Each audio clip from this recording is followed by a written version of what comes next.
That's why we are here. So can you give us a little update on the chemical weapons briefing and where you stand on it? We had a chemical weapons briefing. High Representative Nakamitsu briefed us on the latest developments.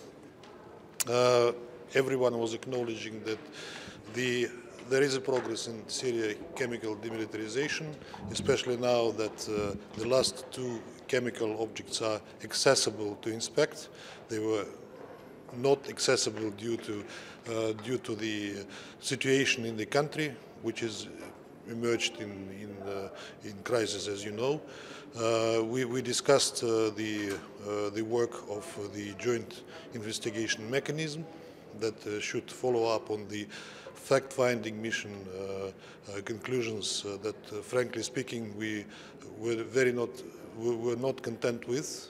We do not believe in remote science, which FFM exercised in conducting that investigation, leaving out the most important questions unanswered in that tragic accident. We all confirmed our total unacceptance of chemical weapons using in any part of the world, Syria included, by whoever did it, and we stressed the need for objective investigation to be completed by JIM.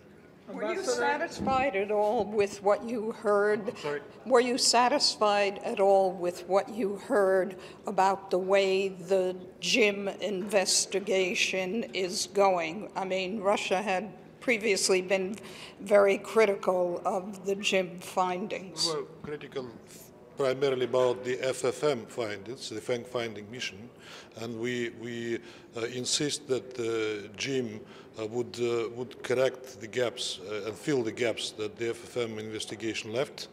I met the JIM head Edmond Muller recently, and I was inspired by his willingness to work towards finding the facts and then providing the report that would finally tell us who the culprits were. We welcomed his intention to work with the Damascus government and Syrian government and to visit Damascus, and we encouraged him strongly to visit the sites, without which the results of investigation won't be complete. Ambassador, about Syria, today an Israeli satellite released pictures of a factory of Scott missile, and they claimed that it was inside Syria near Latakia, and that is run by Syrian government, and they're basically producing Scott missiles. Has this things came up in the Security Council, and what is your country's position? I read the story, but you should ask those who provided that story. Ask the Israelis, you ask the Syrians. I have no idea. I have no confirmation or no news except for the article that was. And about ISIS accountability today, Iraqi Foreign Minister. ISIS accountability today, Iraqi Foreign Minister sent a letter to Secretary General asking for international community's help and to collect evidence of ISIS crimes in Iraq. There should be a vote about this, a resolution. Can you tell me your country's position about it? A vote on that resolution? Yeah. The resolution is just being drafted yes, by Iraq and the United Kingdom. Yes. Asking the United Nations to help investigate ISIS crimes in Iraq? In Iraq. Well, what do you think we will say to that? Of course we'll support it, but we'll have to see the resolution. About the visit to A question on Venezuela. Russia and others have said that the Security Council is not a place for discussing Venezuela. It's an internal issue. Following Donald Trump's remarks on Friday, sort of threatening a possible military intervention, do you think this is an issue that should be discussed within the Council? I don't think so. I think many countries, including ours, said commented on the admissibility of any military solution in Venezuela and stressed the need for a dialogue, which is, in our view, slowly evolving in the country. So we don't think it's anything close to discussing here. And Ambassador, another follow-up on DPRK. The joint military exercises start on Monday between the US and South Korea, another potential flashpoint in this crisis. What is Russia saying to North Korea to try and get them not to react? We are saying to both sides that they should refrain from anything that would deteriorate the situation.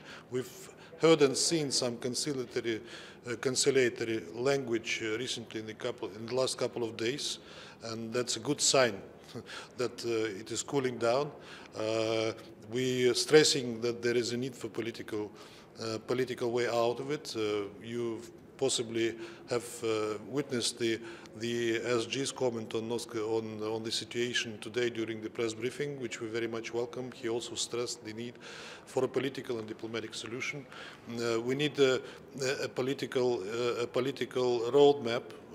For the time being, on the table, there is only one. This is our joint Russian-Chinese statement of the 4th of July, proposing the dual suspension and the roadmap on the peace and security architecture in Northeast Asia.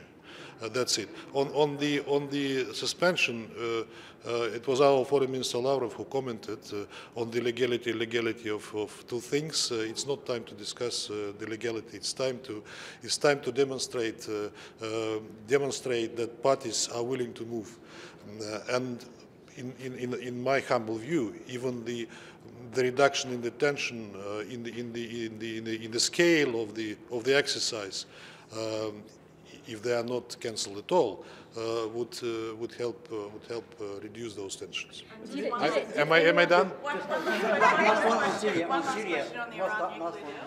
Sorry? On the Iran nuclear deal, we've heard some escalating rhetoric on that front from both the US and Iran. What's Russia doing to try and convince both parties to stay in the deal? There was a comment by our foreign minister again today that the deal was a very delicate balance, which is very difficult, very easy to break, which we wouldn't like to see.